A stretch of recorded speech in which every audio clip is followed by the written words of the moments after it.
ज्ञानतिमिरन्दस्य ज्ञानञ्जनशलाकया चक्षुरुन्मिलितं येन तस्मै श्रीगुरुवे नमः। श्रीचैतन्यमनोभीष्टं स्थापितं येन भूतले स्वयं रूपं कदा मह्यं ददाति सदाकान्तिकं। वन्दे श्रीगुरु श्रीयुतपदकमलं श्रीगुरून् वैष्णवं च श्रीरूपं साग्रजातं सहगणरघुनाथं तं सजीवं साद्वैतं सावधूतं परिजनसहितं कृष्णचैतन्यदेवं श्रीराधाकृष्णपादान् सगणललिता श्रीविशाखान्वितां च। हे कृष्ण करुणा सिंधु दीनबंधु जगतपते गोपेश गोपिका कांत राधा कांत नमोस्तुते।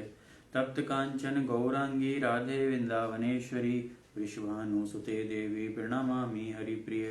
वाञ्छाकल्पतरुभ्यः कृपया सिन्धुभ्येव च पतितानां पावनेभ्यो वैष्णवेभ्यो नमो नमः। श्री कृष्ण चैतन्य प्रभु नित्यानंद श्री अद्वैत गदाधर शिवासादि गौर भक्त वृंदा। हरे कृष्ण कृष्ण कृष्ण हरे हरे हरे राम राम राम हरे हरे। हरे कृष्ण।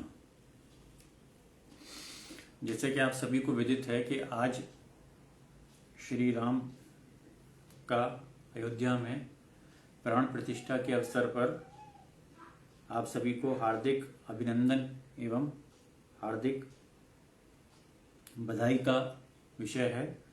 तो आज के दिन हम राम नाम की महिमा का वर्णन कौन कौन सी ग्रंथों में है इस पर चर्चा करेंगे। साथ ही इस्कॉन के संस्थापक आचार्य A.C. भक्तिवेदांत श्रील प्रभुपाद के द्वारा दिया गया एक लेक्चर है जिसके बारे में हम थोड़ी चर्चा करने का प्रयास करेंगे। तो सर्वप्रथम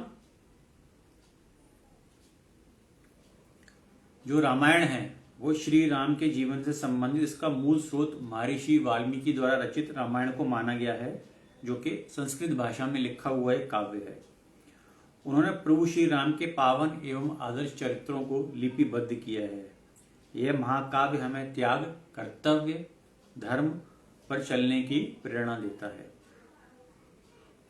रामचरितमानस जो है वो तुलसीदास जी द्वारा रचित है, जो लगभग उत्तर भारत के हर हिंदू घर में पढ़ी या बोली जाती है। रामचरितमानस तुलसीदास जी द्वारा अवधी भाषा में लिखा गया ग्रंथ है। राम नाम की महिमा करते हुए तुलसीदास जी कहते हैं कि राम नाम उल्टा जपकर वाल्मीकि जी पवित्र हो गए और भगवान शिव भी मां भवानी संग इसका जाप करते हैं। जान आदि कवि नाम प्रतापु भयो शुद्ध करे उल्टा जापू। सहस नाम सम सुनी विश्व बानी जापी जय पिय संग भवानी। अर्थात ये वो पवित्र नाम है जिसका जाप जिसका उल्टा जाप कर भी भगवान वाल्मीकि भी पवित्र हो गए, और इसी नाम का जाप जो है भगवान शंकर मां भवानी के साथ करते हैं। राम नाम का अनेकों उपनिषदों में भी वर्णन आता है। भगवान राम के ब्रह्म स्वरूप की महिमा का वर्णन बहुत से उपनिषदों में है, जैसे महोपनिषद, भिक्षुपनिषद, पैंगलोपनिषद, शांडिल्योपनिषद एवं योग शिखोपनिषद। दो उपनिषदों का नाम राम शब्द से प्रारंभ होता है। वो है राम रहस्योपनिषद के अनुसार सभी पुराणों, शास्त्रों, चारों विद्याओं और आध्यात्मिक दर्शन का परम तत्व श्री राम को माना गया है। श्री राम पूर्वातपनीय उपनिषद के प्रथम खंड में राम शब्द के विभिन्न अर्थ दिए गए हैं। चतुर्खंड के 6 अक्षरों वाले रामायण मंत्र का वर्णन किया गया है। जो पुराणों में राम नाम का वर्णन है उसमें अग्नि पुराण, शिव पुराण, विष्णु पुराण आदि में राम जी की महिमा का वर्णन किया गया है। पद्म पुराण एवं स्कंद पुराण में भगवान राम की कथा और उसकी महिमा का विशेष वर्णन है। भगवत पुराण में भी भगवान श्री राम का वर्णन आता है।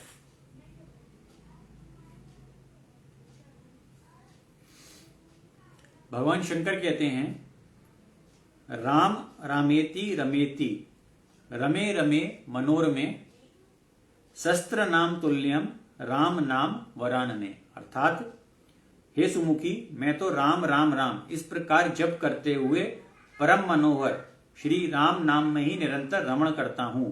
राम नाम संपूर्ण सहस्त्र नाम के बराबर है। तो यहां भगवान शंकर बता रहे हैं कि किस प्रकार एक राम जी का नाम जो है सहस्त्र नाम के बराबर होता है। श्री राधा रानी ब्रह्मवैवर्त पुराण में कहती हैं, राम शब्दो विश्व वचनो महेशा शुच वाचका विश्वनामीश्वरो यो हिन तेन राम प्रकृता। रा शब्द का मतलब है विश्ववाचक, मां शब्द का अर्थ है ईश्वरवाचक, इसलिए जो विश्व का ईश्वर है उसे राम कहा गया है। श्री कृष्ण द्वारा भी राम नाम की महिमा का वर्णन किया गया है आदि पुराण में। आदि पुराण में भगवान श्री कृष्ण कहते हैं, राम नाम सदा प्रेमणा सांसरापि जगत गुरुम शरम न विस्मृति यथा सत्यम सत्यम वचो मम। अर्थात भगवान कृष्ण अर्जुन से कहते हैं कि हे अर्जुन, मैं सदैव राम नाम स्मरण करता हूं। राम का नाम ही जगत गुरु है और क्षण भर भी राम के नाम को नहीं भूलना, यही मेरा सत्य वचन है। संतों द्वारा भी भगवान राम का वर्णन अलग अलग तरीके से किया गया है, जिसमें संत सत्यानंद जी महाराज ने राम अमृतवाणी में राम नाम की बहुत ही सुंदर व्याख्या की है। जपना राम राम है सुकृत, राम नाम है नाशक दुष्कृत। सिमरो राम राम ही जो जन, उसका हो शुचितर तन मन। अर्थात राम नाम का जपना सत्य कर्म है, पुण्य कर्म है। राम नाम कुकर्मों अर्थात पाप कर्मों का नाश करने वाला है। जो कोई व्यक्ति राम राम का भावपूर्ण जप करता है उसका तन एवं मन दोनों शुद्धतर अर्थात अति शुद्ध हो जाते हैं। भगवान की परम भक्त मीराबाई ने श्री कृष्ण की परम भक्ति लेकिन राम नाम की महिमा का वर्णन भी उन्होंने इस प्रकार किया है। जो मीराबाई का भजन है, पायो जी मैंने राम रतन धन पायो, वस्तु अमौलिक दी मेरे सतगुरु कृपा कर अपनायो। जन्म जन्म की पूंजी पाई जग में सभी खुमायो, खर्च ना फूटे चोर ना लूटे दिन दिन बढ़त सवायो। सत की नाव खेवटिया सतगुरु भव सागर तरवायो। कबीरदास जी जो कि निर्गुणवादी थे, उन्होंने भी भगवान राम के निर्गुण ब्रह्म के रूप की महिमा का वर्णन किया है। कबीरदास जी कहते हैं, राम नाम की लूट है लूट सके सो लूट, अंत काल पछताएगा जब प्राण जाएगा छूट। इसके पश्चात जो हमारी विभिन्न चौपाई आती हैं उसमें भी भगवान राम के नाम की महिमा का विस्तृत रूप से वर्णन किया गया है। जैसे कि एक चौपाई आती है, राम प्रसाद शंभु अविनाशी, साजु अमंगल मंगल राशि, सुख सनकादि सिद्ध मुनि जोगी, नाम प्रसाद ब्रह्म सुख भोगी। अर्थात नाम के प्रसाद से ही भगवान शिव अविनाशी हैं और अमंगल वेश वाले होने पर भी वे मंगल की राशि हैं। शुभदेव जी और सनकादि आदि सिद्ध मुनि योगी गण नाम के प्रसाद से ही ब्रह्मानंद को भोगते हैं। जो दूसरी चौपाई आती है उसमें कहा गया है, नारद जनेऊ नाम प्रतापु, जग प्रिय हरि हरि हर प्रिय आपु, नामु जपत प्रभु कीनु प्रसादु, भगत शिरोमणि भे प्रहलादु। अर्थात भगवान नारद जी ने नाम के प्रताप को जाना है। हरि सारे संसार के प्यारे हैं, हरि को हर कोई प्यारा होता है। और जब श्री नारद जी हरि और हर दोनों के प्रिय हैं, नाम के जपने से के पास ही प्रहलाद महाराज को भक्त शिरोमणि का दर्जा दिया गया था। अगली चौपाई में बोला गया है, दुर्व सगलानी जपेऊ हरि नाऊ, पायल अचल अनुपम ठाऊ, सुमेरी पवन सुत पावन नामू, अपने बस करी राखे रामू। अर्थात ध्रुव महाराज ने सिर्फ ग्लानिवशी अपने माता के वचनों से दुखी होकर सकाम भाव के नाम से हरि नाम को जपा और उनके प्रताप से अचल अनुपम स्थान अर्थात ध्रुव लोक को प्राप्त किया। हनुमान जी ने भी पवित्र नाम का स्मरण करके श्री राम को अपने वश में कर रखा है। इस चौपाई का यह तात्पर्य है। अगली चौपाई जो आती है उसमें कहा गया है, अपतु अजमिल गाजी गनकाऊ, भय मृकत हरि नाम प्रभाव, कहो कहां लगी नाम बड़ाई, रामो न सकई नाम गुण गाई। अर्थात नीच जामिल, गज और गणिका ये श्री हरिनाम के प्रभाव से मुक्त हो गए। मैं नाम की बढ़ाई कहां तक कहूं, राम भी नाम के गुणों को नहीं गा सकते। अगला दोहा आता है, नामु राम को कल्प तरु, कली कल्याण निवासु, जो सुमृत भयो भांगते, तुलसी तुलसी दासु। कलयुग में राम का नाम कल्पतरु, मन चाह पदार्थ देने वाला और कल्याण का निवास है, जिसके स्मरण करने की निकृष्ट तुलसीदास तुलसी के समान पवित्र हो गए।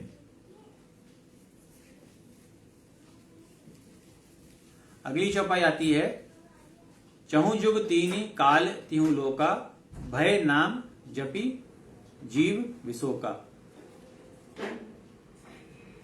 वेद पुराण संत मत एहु, सकल सकृत फल राम सनेहु।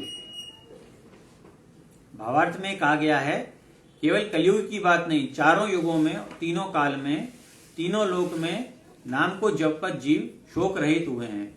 वेद पुराण और संतों का भी यही मत है कि समस्त पुण्यों का फल श्री राम जी या राम नाम में प्रेम का होना है। अगली चौपाई में कहा गया है, ध्यानु प्रथम जुग मख विधि पूजे, द्वापर परितोष प्रभु पूजे, कली केवल मल मूल मलीना, पाप पयोनिधि जन जन मीना। अर्थात पहले सतयुग में ध्यान से, त्रेता युग में यज्ञ से, द्वापर में पूजन से भगवान प्रसन्न होते हैं, परंतु कली काल में जो कि पाप की जड़ और मलिन है, इसमें मनुष्यों का मन पाप रूपी समुद्र में मछली बना हुआ है, अर्थात पाप से कभी अलग नहीं होना चाहता। इसमें ध्यान, यज्ञ और पूजन नहीं बन सकते, तो इस काल में सिर्फ राम का नाम ही हमको इस पतित जीवन से मुक्त कर सकता है। अगली चौपाई में कहा गया है, नाम कमतरु काल कराला, सुमृत समन सकल जग पाला, राम नाम कलि विमत दाता, हित परलोक लोक पितृ माता। ऐसे कराल कलयुग काल में नाम ही कल्प वृक्ष के समान है, जो स्मरण करते ही संसार के सब जंजालों को नाश कर देने वाला होता है। कलयुग में यह राम नाम मनोवांछित फल देने वाला है, परलोक का परम हितैषी है और इस लोक का माता पिता है। अर्थात परलोक में भगवान का परम धाम देता है और इस लोक में माता पिता के समान सब प्रकार से हमारा पालन और रक्षण करता है। अगली चौपाई में कहा गया है, नहीं कली करम ना भगति विवेकु, राम नाम अवलंबन एकु, काल नेमी कली कपट निधानु, नाम सुमति समृत हनुमानु। अर्थात कलयुग में न कर्म है, न भक्ति है, न ज्ञान है, राम नाम ही एक आधार है। कपट की खान कलयुग रूपी काल नेमी को मारने के लिए राम नाम ही बुद्धिमान है और श्री हनुमान ही समर्थ है।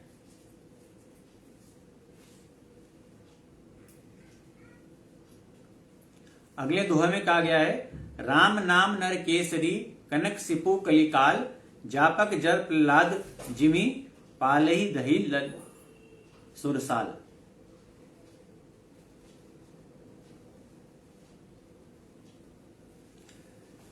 राम नाम ही श्री नरसिंह भगवान है। कलयुग हिरण्यकशिपु और जप करने वाले जन प्रहलाद के समान है। कलयुग हिरण्यकशिपु है और जप करने वाले जन प्रहलाद के समान है। यह राम नाम देवताओं के शत्रु अर्थात कलयुग रूपी दैत्य को मारकर जप करने वालों की रक्षा करेगा। अगली चौपाई में कहा गया है, भाए कुबाए अनक आलस हूं, नाम जपत मंगल दिशि दस हूं, सुमरी सो नाम राम गुण गाथा, करौ नाई रघुनाथई माथा। अर्थात अच्छे भाव से, प्रेम से, बुरे भाव से, बैर से, क्रोध से या आलस्य से, किसी भी तरह से नाम जपने से दसों दिशाओं में कल्याण होता है। उसी परम कल्याणकारी राम नाम का स्मरण करके और श्री राम रघुनाथ जी को मस्तक नवाकर मैं राम जी के गुणों का वर्णन करता हूं।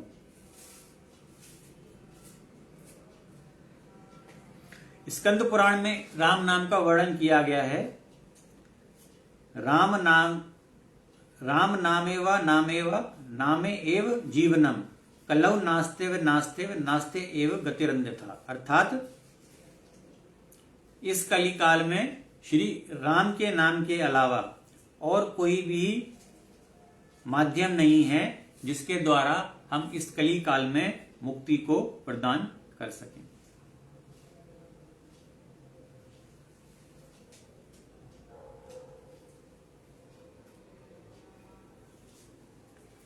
ये तो हमने चर्चा करी कुछ ग्रंथों से और रामचरितमानस से अलग अलग श्लोकों में जो भगवान राम के नाम की व्याख्या की गई है।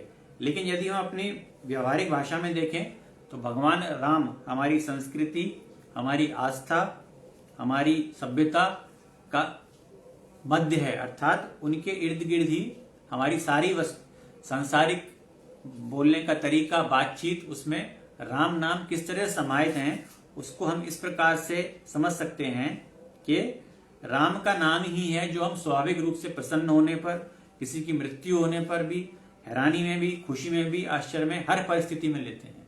तो इससे पता पड़ता है कि वास्तव में भगवान राम में ही सभी चीजें समाहित हुई हैं। हम इसका उदाहरण इस प्रकार से ले सकते हैं कि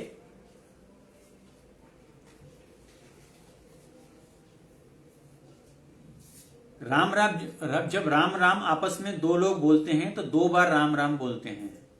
कहते हैं कि 2 बार राम राम बोल दें तो एक माला पूर्ण हो जाती है।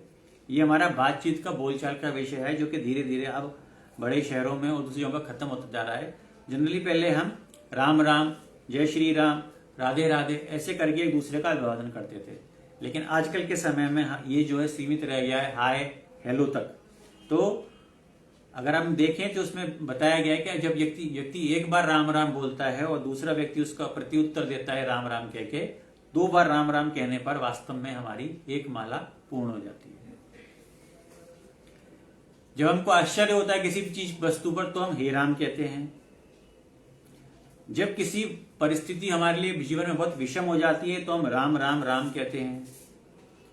जब हमारे लिए घर में कोई बीमार होता है, किसी को दवाई देनी होती है, तो उसकी विश्वसनीयता को परखने के लिए या उसकी विश्वसनीयता को जताने के लिए हम जो शब्द इस्तेमाल करते हैं वो कहते हैं कि राम बाण औषधि है। जिन्हें श्री राम पर पूर्ण विश्वास होता है वो कहते हैं मुझे भरोसा तेरा राम। अर्थात वो सारा कार्य जो है श्री राम को ऊपर पूर्ण विश्वास के साथ करते हैं। यहां तक कि जब किसी की मृत्यु हो जाती है तो अंत में यही कहा जाता है राम नाम सत्य है। अर्थात बाकी सारा इस संसार में सब कुछ मिथ्या है, सिर्फ एक राम का नाम ही है जो कि सत्य है। अक्सर हम देखते हैं कई बार इस वर्णन आता है कि राम राज्य, तो राम राज्य में भी इस प्रकार का किया गया है जब किसी शासक के राज्य में प्रजा हरेक प्रकार से प्रसन्न हो, खुश हो, उसे किसी प्रकार के कष्ट ना हो, तो उस प्रकार की परिकल्पना भी सिर्फ राम राज्य के रूप में की गई है। तो जब भी हम किसी राजा को, किसी प्रजा को, किसी देश की उन्नति के विषय में चर्चा करते हैं और अगर वहां पर सब कुछ ठीक चल रहा है या करना है तो हम बोलते हैं कि किस प्रकार से यहाँ पर राम राज्य की स्थापना कर सकें।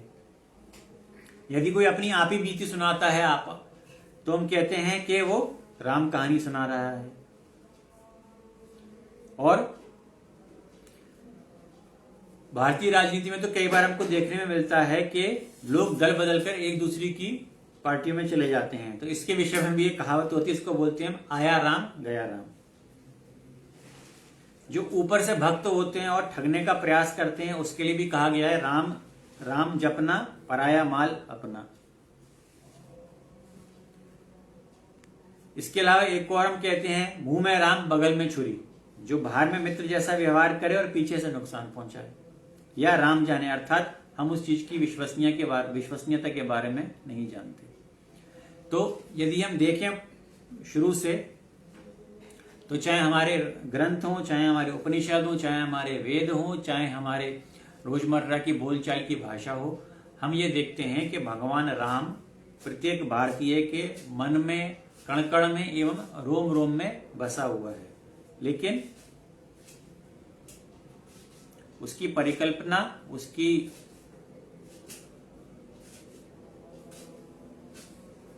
उसको पूरी तरह से स्थापना करना आज वास्तव में वो इस भारतवर्ष की भूमि पर 500 वर्ष बाद साकार हुई है।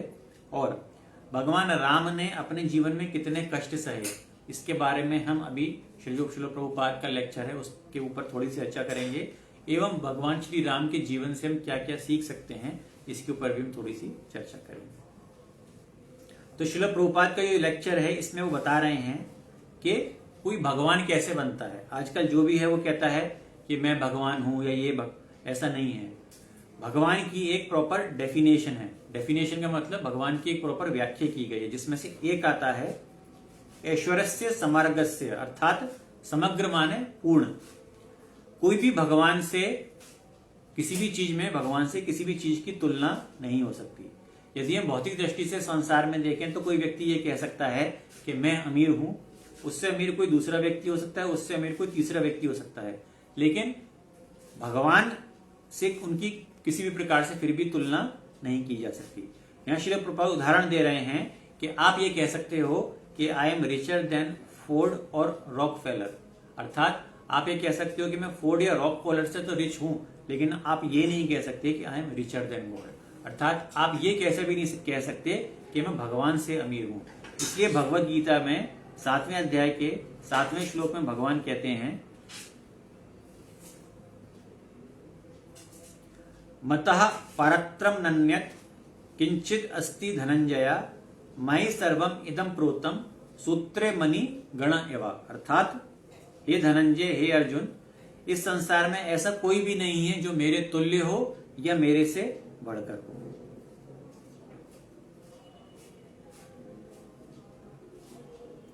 तो यहां पर श्री प्रभुपाद बता रहे हैं कि भगवान के समस्य या भगवान के तुल्य कोई भी नहीं होता। तो यदि कोई व्यक्ति ये कह रहा है कि मैं भगवान हूं, तो वास्तव में या तो उसको भगवान के तुल्य होना चाहिए, भगवान के समकक्ष होना चाहिए, या भगवान से ऊपर होना चाहिए। इसलिए ना तो भगवान से कोई बराबर सुंदर है, ना ही भगवान के बराबर कोई शक्तिशाली है, ना ही भगवान के बराबर कोई हम बोल सकते हैं कि धनवान है।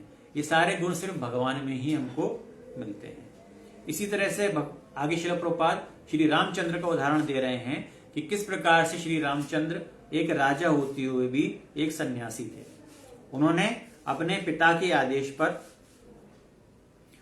यहां श्रील प्रभुपाद बता रहे हैं कि भगवान राम चाहते तो श्री राम अपने पिता दशरथ महाराज से ये आर्ग्यू कर सकते थे कि आपने एक वचन किसी स्त्री को दिया था, उस वचन के लिए मैं अपना जीवन क्यों खराब करूं, मैं जंगल में क्यों जाऊं। लेकिन भगवान श्री राम ने अपने पिता दशरथ के कहने पर उनसे कुछ भी नहीं कहा और वो चुपचाप वन गमन के लिए चले जाते हैं। भगवान श्री राम ये भी कह सकते थे कि आपने ही मेरा वर्ण किया है, सारी प्रजा मेरे साथ है, तो मैं जो है जंगल में क्यों जाऊं, आपको अपना वचन पलट देना चाहिए। लेकिन श्री राम ने ऐसा नहीं किया, क्योंकि यहां श्रील प्रभुपाद बता रहे हैं कि जिस प्रकार से भगवान श्री कृष्ण को समस्त वृंदावनवासी, समस्त गोल ब्रजवासी उनको पसंद करते थे, जब उद्धव उनको लेने आए थे कंस के कहने पर मथुरा नगरी के लिए, तब किस प्रकार समस्त लोगों ने उनके रथ को रोक लिया था, ठीक उसी प्रकार से भगवान श्री रामचंद्र से अयोध्या की पूरी प्रजा बहुत ही प्रेम करती थी। तो उस प्रेम की भी वो श्री राम दशरथ महाराज को ध्यान दिला सकते थे कि ये मुझसे अथाह प्रेम करते हैं, इस कारण से मैं वन में नहीं जाऊंगा। लेकिन भगवान श्री राम ने कभी भी इस बात के लिए अपने पिता से किसी भी प्रकार का आर्ग्यूमेंट नहीं किया और दशरथ के कहने पर वो चुपचाप वन में चले जाते हैं। अब यह श्री प्रभुपाद बात चर्चा कर रहे हैं उनके भाई लक्ष्मण की। लक्ष्मण ने श्री रामचंद्र से ये रिक्वेस्ट की कि मैं भी आपके साथ चलूंगा एक कंपेनियन की तरह। तो भगवान श्री राम ने कहा आपकी इच्छा है, आप आना चाहो आ सकते हो और नहीं आना चाहो तो नहीं आ सकते। तो यहाँ पर कहने का तात्पर्य यह है कि श्री लक्ष्मण अगर चाहते तो आराम से वो महल में अयोध्या में रह सकते थे, उनको किसी बात की आवश्यकता नहीं थी कि वो श्री राम के साथ जाएं, क्योंकि जो वनवास था वो सिर्फ श्री राम के लिए मांगा गया था, लक्ष्मण के लिए नहीं। तो लक्ष्मण चाहते तो अपने भाई के साथ वन में जाने के पश्चात वो अपने महल में आराम से रह सकते थे, लेकिन उन्होंने वॉलंटरली अर्थात स्वेच्छा से भगवान श्री राम के साथ वन गमन जाने की इच्छा व्यक्त की। इसके बाद श्री प्रभुपाद उदाहरण दे रहे हैं उनकी पत्नी सीता माता का। सीता माता भी भगवान श्री रामचंद्र से विनय करती हैं कि हे श्री राम, मैं भी आपके साथ वन को जाऊंगी। यहां पर श्री राम सीता मैया से कहते हैं,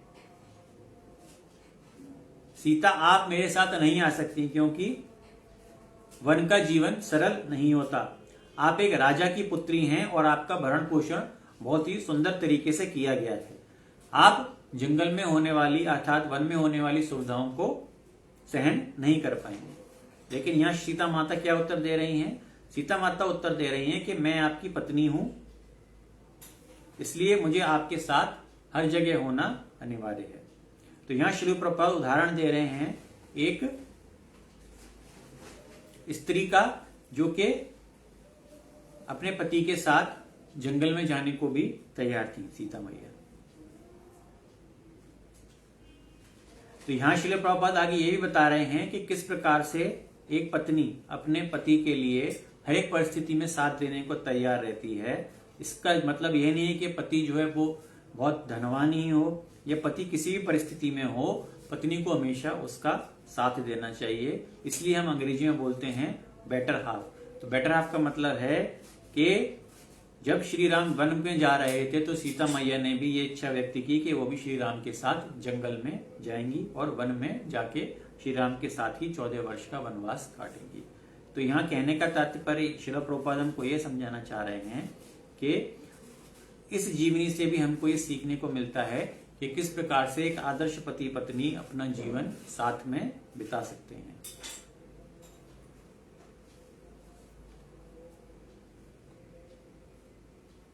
आगे श्री प्रभुपाद बहुत सुंदर उदाहरण दे रहे हैं कि जिस प्रकार से परछाई कभी भी सत्य का साथ नहीं छोड़ती, अर्थात जो मनुष्य है जब उस पर धूप पड़ती है एक तरफ तो उसकी परछाई एक तरफ होती है, तो वास्तव में परछाई सत्य नहीं है, सत्य वो व्यक्ति है जिसके ऊपर धूप पड़ रही है। लेकिन जिस प्रकार से परछाई सत्य का साथ नहीं छोड़ती, इसी प्रकार से श्रील प्रभुपाद बता रहे हैं कि एक आदर्श पत्नी भी एक पति की परछाई होती है। जहां पे भी पति जाता है वो आदर्श पत्नी उसके साथ जाती है। तो यहाँ पर हम इस बात पे और चर्चा भी कर सकते हैं, क्योंकि इसकी इंटरप्रिटेशन अलग अलग लोग अलग अलग तरीके से व्यक्त करेंगे। कि कुछ लोग बोल सकते हैं कि ये जो है एक प्राचीन सोच है, ऐसा करने से हमारा विमेन एम्पावरमेंट पे फर्क पड़ता है और आप जो है पत्नी को एक स्लेव की तरह ट्रीट करते हैं। तो ये सारी उसकी अलग अलग इंटरप्रिटेशन हो सकती हैं। लेकिन जो श्रील प्रभुपाद हमको समझाना चाह रहे हैं कि वास्तव में पति और पत्नी एक ही गाड़ी के दो पहियों के समान होते हैं और वो सदैव जिस तरह से परछाई सत्य का साथ नहीं छोड़ती, इस प्रकार किसी भी विषम परिस्थितियों के जीवन में वो कभी भी एक दूसरे का साथ नहीं छोड़ते। इसके बाद जब सीता मैया जंगल में थी भगवान श्री राम के साथ, तो भगवान श्री राम को हमेशा ये चिंता रहती थी कि कोई ना कोई राक्षस जो है कभी ना कभी उनका अहित कर सकते हैं, कि कोई राक्षस आ सकते हैं और सीता मैया को नुकसान पहुंचा सकते हैं।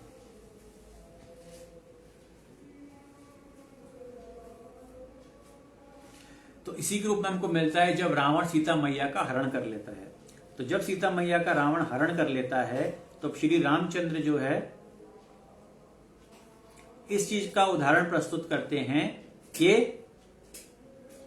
वो वानरों की सहायता से पूरा पुल बनाते हैं और पुल बनाकर लंका में जाकर लंकाधिपति रावण को मारकर उसके समस्त कुटुंबियों को मारकर और भगवान श्री विभीषण को वहां का राजा बनाकर सीता मैया को वापस लाते हैं। तो कहने का तात्पर्य है कि जिस प्रकार श्री सीता मैया ने अपने पति के लिए बलिदान दिया, अर्थात उनको जंगल तक जाके उनका साथ दिया, तो उसी प्रकार श्री राम ने एक आदर्श पति का कर्तव्य निभाया एवं रावण के द्वारा सीता मैया का हरण करने पर रामचंद्र जी ने वानरों की सहायता से पूरे समुद्र के ऊपर सेतु बनाया और सेतु पार करके भगवान श्री राम लंका गए। लंका में रावण को मारकर सीता मैया को सकुशल अयोध्या वापस लेके आए। तो श्रील प्रभुपाद आगे बता रहे हैं कि यही एक गुण होता है आदर्श राजा का, जब भी हम आदर्श राजा की बात करते हैं तो बोलते हैं राम राज्य। तो राम राज्य का मतलब क्या होता है? राम राज्य का मतलब यह है जहां पर हर कोई प्रसन्न है।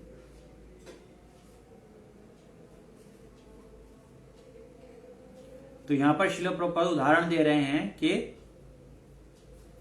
जब प्राचीन काल में इस प्रकार के कोर्ट और वो नहीं होते थे किसी भी प्रकार की सजा या किसी भी प्रकार की फरियाद सुनाने के लिए। उस समय जो प्रजा होती थी वो राजा के पास डायरेक्ट आती थी और राजा प्रजा की व्यथा सुन के उसके ऊपर निर्णय लेते थे।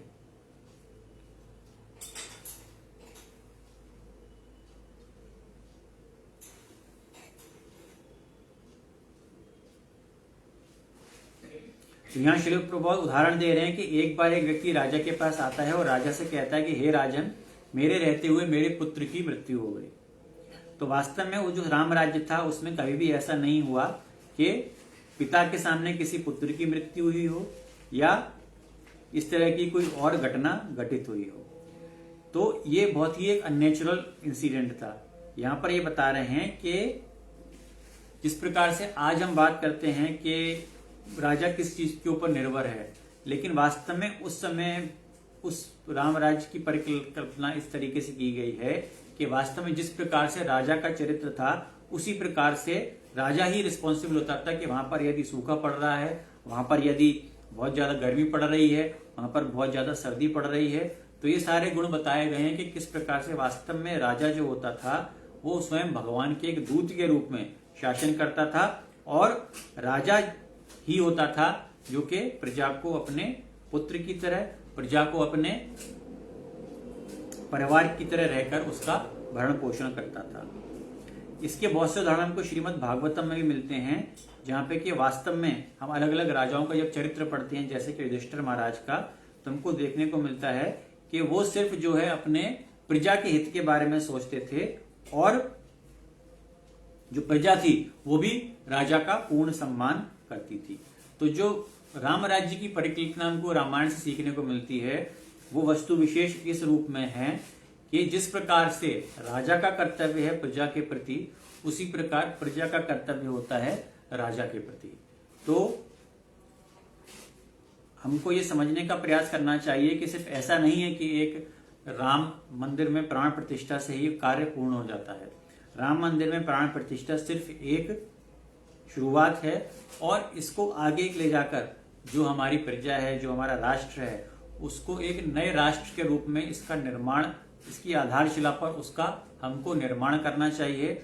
और विशेष रूप से जो हमारा सांस्कृतिक पतन हो रहा है अलग अलग क्षेत्रों में और जिसके कारण हमको बहुत सारी समस्याओं का सामना करना पड़ रहा है, तो उस पतन को रोकने के लिए जो राम राज्य की परिकल्पना की गई है उसके विषय में हमको अवश्य ध्यानपूर्वक अध्ययन करना चाहिए एवं जो हमारी आने वाली पीढ़ी है उसको अपने ग्रंथों के बारे में, रामायण के बारे में, महाभारत के बारे में, भगवत गीता के बारे में अवश्य उनको विशेष रूप से ज्ञान देना चाहिए। और साथ ही साथ हमको ये प्रयास करना चाहिए कि जो आगे की पीढ़ी है वो कभी भी हमारे कहने पर नहीं करेगी। तो एक चीज होता है, इसको बोलते हैं आचरण। तो यदि हमारा आचरण स्वच्छ होगा, यदि हमारा आचरण अच्छा होगा तो हमारे बच्चे भी उसी प्रकार से सीखेंगे। किसी भी प्रकार से उपदेश देने से कुछ नहीं होगा। यदि आप अपने बच्चों को मंदिर ले जाते हैं, उनको भगवत गीता का पाठ कराते हैं, उनको रामायण के बारे में बताते हैं, महाभारत के बारे में बताते हैं, तो निश्चित रूप से ही उनके अंदर अच्छे संस्कारों का विकास होगा एवं वो एक समृद्ध भारत के लिए एक जागृत सिटीजन के रूप में अपनी पूर्ण रूप से भूमिका प्रदान कर पाएंगे। तो आगे श्री प्रभुपाद श्री रामचरित्र के ऊपर एक बहुत ही सुंदर कथा बता रहे हैं कि एक बार श्री रामचंद्र के पास एक व्यक्ति आता है और लक्ष्मण उनको बताते हैं कि ये एक ब्राह्मण है और ये आपसे किसी कारण से मिलने आए हैं। तो उस ब्राह्मण का संकल्प यह था कि वो जब तक श्री राम के दर्शन नहीं करता था तब तक भोजन या जल ग्रहण नहीं करता था। और किसी कारणवश भगवान राम कुछ समय के लिए बाहर गए थे, 15 दिन के लिए, जिस कारण उस ब्राह्मण ने कुछ भी जल भी ग्रहण नहीं किया था क्योंकि रामचंद्र जी के उसने दर्शन नहीं किए थे। रामचंद्र जी को प्रणाम करके ही वो अपने घर जाता था और घर जाकर जल एवं भोजन ग्रहण करता था। ये उसकी एक संकल्प था, ये उसकी एक प्रतिज्ञा थी। और चूंकि वो राम को देख नहीं पाए क्योंकि भगवान राम बाहर गए हुए थे, तो हमको ये देखने को मिलता है कि वास्तव में जो प्रजा है वो भी राजा के प्रति कितनी समर्पित होती है, क्योंकि भगवान राम जिन्होंने कि प्रजा के हित में अपनी पत्नी का तक का त्याग कर दिया, उसी प्रकार से उनकी प्रजा थी जो कि भगवान राम, उसमें से एक व्यक्ति ऐसे भी थे जो बिना भगवान के दर्शन किए, बिना श्री राजा राम के दर्शन किए जो है जल भी ग्रहण नहीं करते थे। तो इसका उल्लेख इसमें आता है कि क्योंकि वास्तव में श्री रामचंद्र भगवान हैं, वो महाराज इक्ष्वाकु के वंश में प्रकट हुए हैं और मनु के, जो कि मनु के पुत्र थे। तो वास्तव में देखा जाए तो भगवान श्री रामचंद्र का विग्रह शुरू से रघुकुल में था, लेकिन और जो महाराज इक्ष्वाकु थे जो कि मनु के पुत्र थे, वो भी भगवान राम की पूजा करते थे और भगवान राम का एक विग्रह था। लेकिन जब वास्तव में भगवान श्री राम इस संसार में आए तो उन्होंने उस मूर्ति को छुपा दिया। क्यों? क्योंकि वे नहीं चाहते थे कि लोग जो है उनकी मूर्ति की पूजा करें। लेकिन जब उस ब्राह्मण ने कि उन्होंने कथा सुनी और लक्ष्मण ने बताया कि इनकी जो है प्रतिज्ञा है कितनी दृढ़ है, तब भगवान रामचंद्र ने उनको यह आदेश दिया कि जब मैं उपस्थित नहीं होता हूं तब ये व्यक्ति मेरी इस मूर्ति की दर्शन कर सकता है और उसका अर्घ लेकर जो है वो अपना व्रत को तोड़ सकते हैं, भोजन और जल ग्रहण कर सकते हैं। तो वास्तव में ये देखा जाए जिस मूर्ति का उल्लेख श्रील प्रभुपाद इस लेक्चर में कर रहे हैं वो वास्तव में अभी भी साउथ इंडिया में स्थित है और तभी से उसकी अब तक पूजा की जा रही है।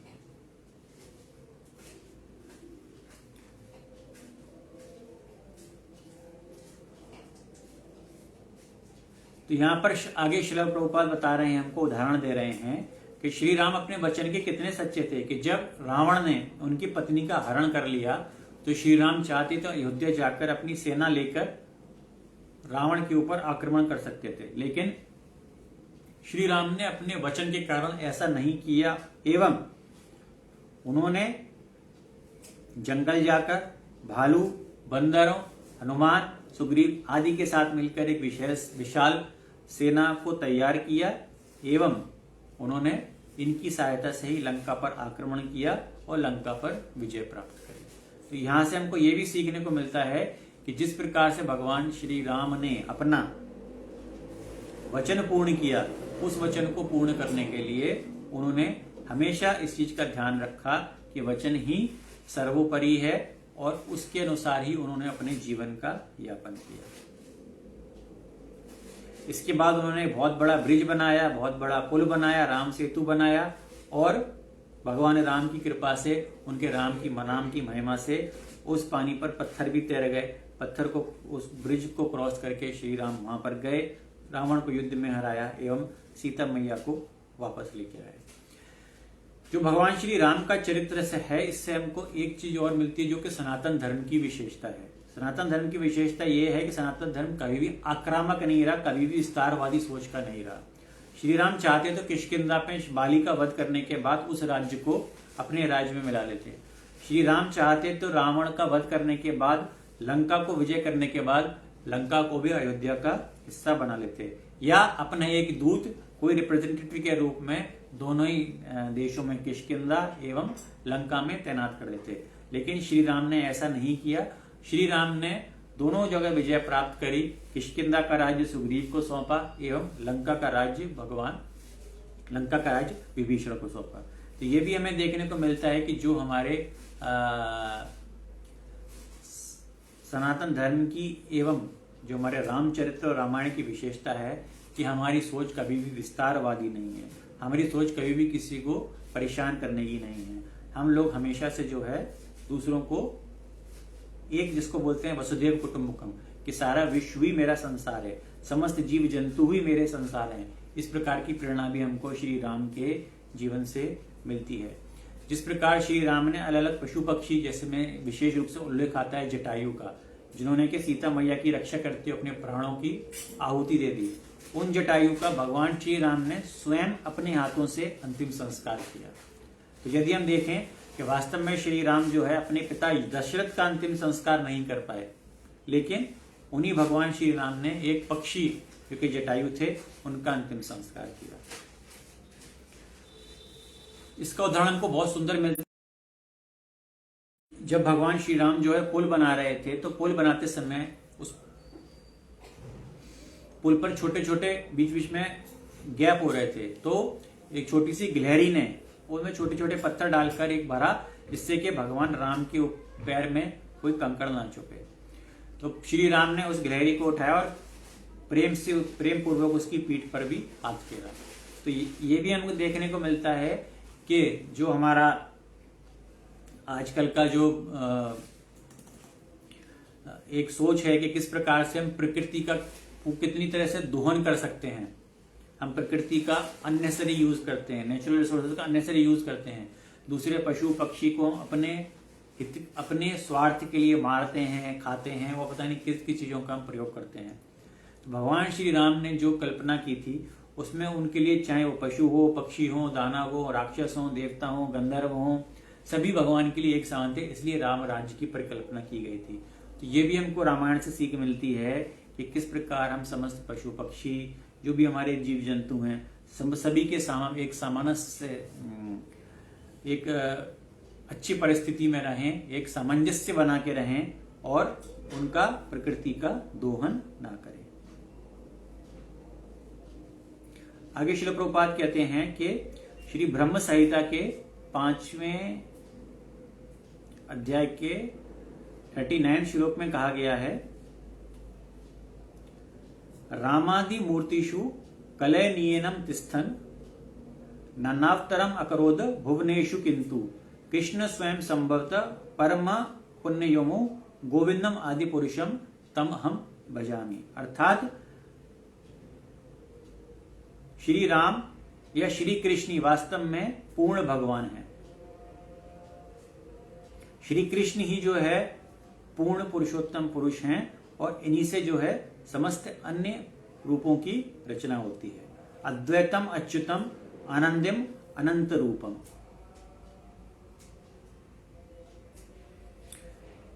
आगे श्लोक बताते हैं श्लोक में, अद्वैतम अच्युतम आनंदम अनंत रूपम अद्यम पुराण पुरुषम नव यौवनम च वेदेषु दुर्बलम अदुर्बलम आत्मभक्तौ गोविंदम आदि पुरुषम तम हम भजामि। मैं उन गोविंद को प्रणाम करता हूं जो कि वास्तव में वेदों के द्वारा भी नहीं समझे जा सकते, लेकिन सिर्फ अनन्य भक्ति से उनको समझना आसान है, जो कि सारी चीजों का प्रारंभ है एवं समस्त चीजों का अंत है, जो कि पूर्ण पुरुषोत्तम भगवान है। उन्हीं पूर्ण पुरुषोत्तम भगवान को मैं प्रणाम करता हूं।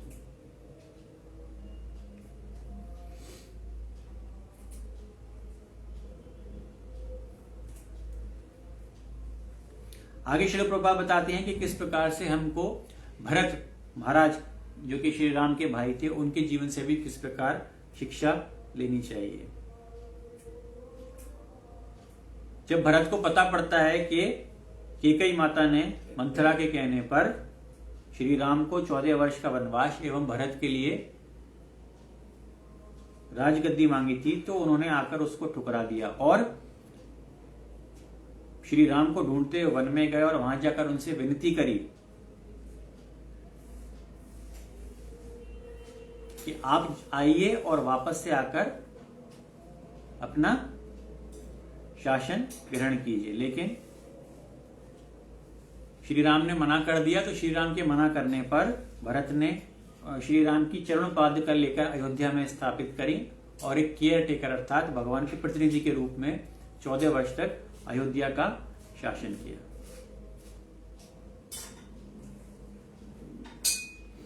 तो आगे हम श्रील प्रभुपाद बता रहे हैं कि जो श्री राम का चरित्र है, उनकी जो लीला है, यदि हम उनके बारे में पढ़ते हैं, सुनते हैं, समझते हैं, तो वास्तव में श्री रामचंद्र से ही डायरेक्ट अपना एक जुड़ाव महसूस करते हैं।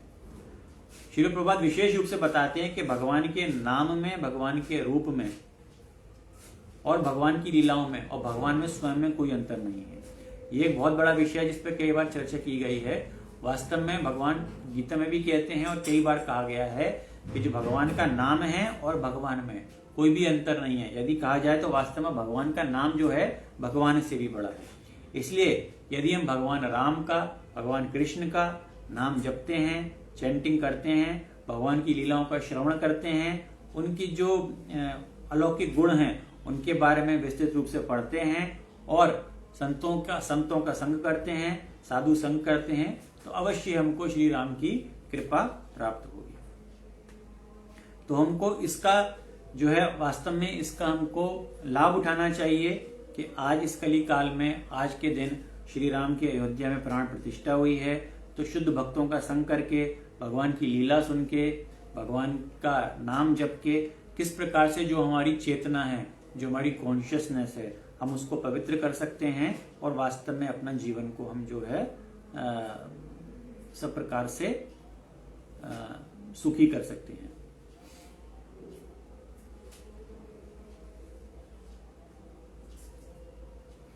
तो यहां पर आगे श्रील प्रभुपाद कहते हैं कि श्री राम के नाम से ही हर व्यक्ति पवित्र हो जाता है। वास्तव में जब भी कोई व्यक्ति इस संसार में, इस भूमि पर जन्म लेता है तो वो जन्म से ही शूद्र होता है। शुद्ध का मतलब यह बताया गया है जो कि थोड़ी सी भी परेशानी होने पर अपना दुख व्यक्त करे, वो शूद्र है। और ब्राह्मण उसको बताया गया है जो समस्त परिस्थितियों, समस्त दुखों को एक समान सह सके, उसको टॉलरेट कर सके, वो वास्तव में ब्राह्मण होता है। तो शूद्र के लिए श्रील प्रभुपाद बता रहे हैं शूद्र के अंदर कोई भी सहनशीलता नहीं होती, क्योंकि ये कली का गुण है। तो यदि हम शास्त्रों का अध्ययन करते हैं, भगवान राम का चिंतन करते हैं, तो अवश्य ही हमको इससे मुक्ति मिलती है, इस कली काल से। और जैसे कि हमने पहले के श्लोक में भी पढ़ा था कि इस कली काल में सिर्फ भगवान का नाम ही है जो कि वास्तव में हमको हर प्रकार के इस सांसारिक कष्टों से, भौतिक कष्टों से मुक्ति प्रदान करके अंत में भगवान की प्राप्ति करा सकता है। तो आज की इस छोटी सी जो हमने चर्चा की, उसमें मेरा उद्देश्य बस यही रहा है कि किस प्रकार से मैं आप लोगों को श्री राम के नाम की महिमा का हम वर्णन कर सकें।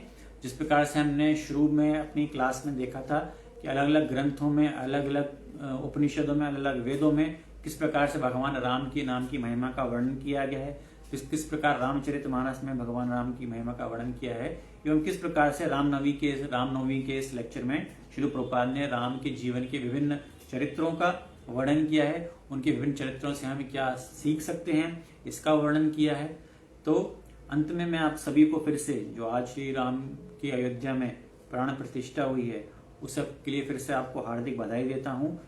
आप सभी से अनुरोध करता हूँ कि आज से ये निर्णय लें, ये दृढ़ निसंकल्प करें कि हम अवश्य रामचरितमानस पढ़ेंगे, भगवद गीता पढ़ेंगे, रामचरितमानस भगवद गीता का जो भी ज्ञान है वो अपने जीवन में उतारने का निश्चय करेंगे, जिससे कि हमारा जीवन बहुत ही सरल, सुगम, राममय और भक्तिमय हो सके। हरे कृष्ण।